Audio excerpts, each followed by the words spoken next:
Illum id-dinja sportiva, speċjalment dik kalċistika, qed tfakkar l-40 anniversarju mit-traċedja ta' Heysel.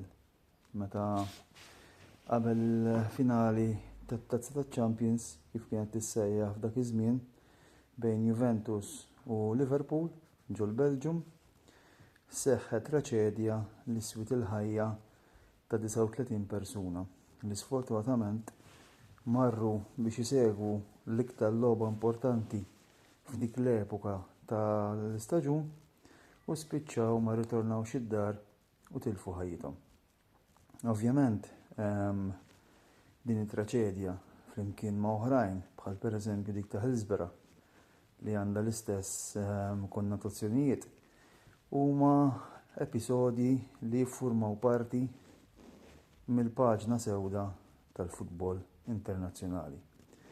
Fl-opinjoni tiegħi u naħseb fl-opinjoni ta' kulħadd, dawn it-traċedji qatt m'għandhom iseħħu fl-isports.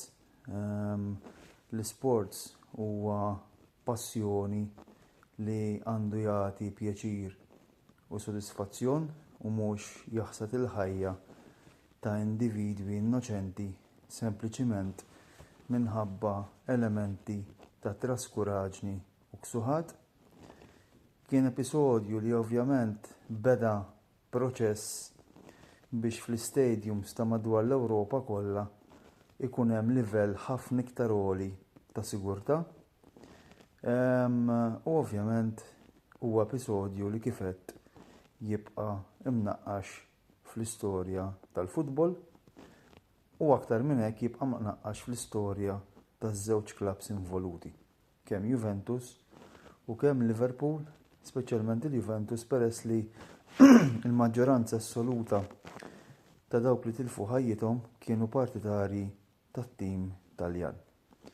Ovvjament illum fl-40 sena hija tifkira mill-aktar ta' diqa. Hija ovvjament episodju li dejjem għandu jġenna nirriflettu għalfejn ikun hawn individwi li speċjalment minħabba l-logħba tal-futbol jispiċċaw jitilfu ħajjithom u dan mhux qed ngħid biss għal dak li ġara 40 sena ilu, imma kellna wkoll episodji oħra fejn minħabba rivalità bejn żewġ settijiet ta' supporters ikun hemm xi ħadd li jispiċċa wkoll jitlef ħajtu. U din hija xi ħaġa li żgur mhux aċċettabbli. Il-futbol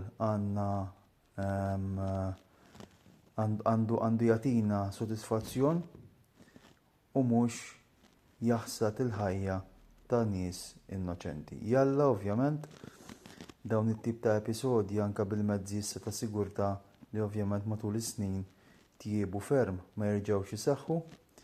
U ovvjament huwa mument fejn ikonna infakru il-memorja ta' dawk li tilfu ħajjithom 40 sena ilu.